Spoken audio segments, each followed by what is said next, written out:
Following a deadly attack on October 8th that nearly claimed 600 lives and injured many more, Israel has declared a war on Gaza. Indians who are stranded in Israel are concerned and anxious amidst the war, though they say they are safe as of now. They have sought refuge in bomb shelters in Tel Aviv. Some of the Indian citizens from Mangalore, M. Pramila D'Souza, Victor Palimar, and others have spoken about their loved ones seeking refuge in these difficult times. Rocket ದಾಳಿ ಆಗುವ ಸಂದರ್ಭದಲ್ಲಿ ನಾವು ಬಂಕರಿಗೆ ಹೋಗಿ ನಮ್ಮ ಪ್ರಾಣವನ್ನು ರಕ್ಷಿಸಿಕೊಳ್ಳುತ್ತೇವೆ. ಇಲ್ಲಿಯ government ಒಂದು ವಾರ ತನಕ ರಜೆಯನ್ನು ಘೋಷಿಸಿದೆ. ಎಲ್ಲರೂ ಮನೆಗಿರುವಂತೆ ಸೂಚಿಸಿದೆ. ಹೊರಗಡೆ ಹೋಗ್ಲಿಕ್ಕೆ ಆಗುದಿಲ್ಲ. 1,000 ಮಂದಿ ನಮ್ಮ ಇಸ್ರೇಲಿಗೆ ನುಗ್ಗಿದ್ದಾರೆ. ಟೆರರಿಸ್ಟ್ಗಳು ಲೈವ್ ವಾರ್ ಮಾಡ್ತಾರೆ, ಮತ್ತೆ ಶೂಟ್ ಮಾಡ್ತಾರೆ, ಕಲ್ಲು ತೂರಾಟ ಕೂಡ ಮಾಡ್ತಾರೆ. ಏನು ಇಲ್ಲ, ವೆಪನ್ಸ್ ಇಲ್ಲದಿದ್ದರೆ. ಹಾಗಾಗಿ ನಮ್ಗೆ ಹೊರಗಡೆ ಹೋಗ್ಲಿಕ್ಕೆ ಆಗುದಿಲ್ಲ, ಕೆಲಸಕ್ಕೆ ಮತ್ತೆ ಮಾರ್ಕೆಟಿಗೆ ಎಲ್ಲ ಹೋಗ್ಲಿಕ್ಕೆ ಆಗುದಿಲ್ಲ. ಈಗ ಸೇಫ್ ಅಲ್ಲಿ ಇದ್ದೇವೆ. ಇನ್ನು 2 ದಿವಸದಲ್ಲಿ ಏನಂತ ಗೊತ್ತಾಗ್ತದೆ. ಮತ್ತೆ ಗವರ್ಮೆಂಟ್ ಏನು ಸೂಚನೆ ಕೊಡ್ತದೆ ಅಂತ ಗೊತ್ತಿಲ್ಲ. ಇಷ್ಟರವರೆಗೆ ನಾವು ಸುರಕ್ಷಿತವಾಗಿದ್ದೇವೆ. ರೆಡ್ ಅಲರ್ಟ್ ಘೋಷಣೆ ಆಗಿದೆ. More than 18,000 Indians reside and work in Israel.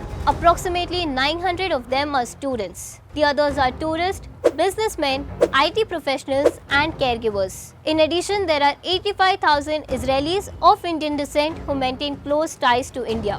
Union Minister of State for External Affairs V. Muralidharan has assured that Indians in Israel are safe.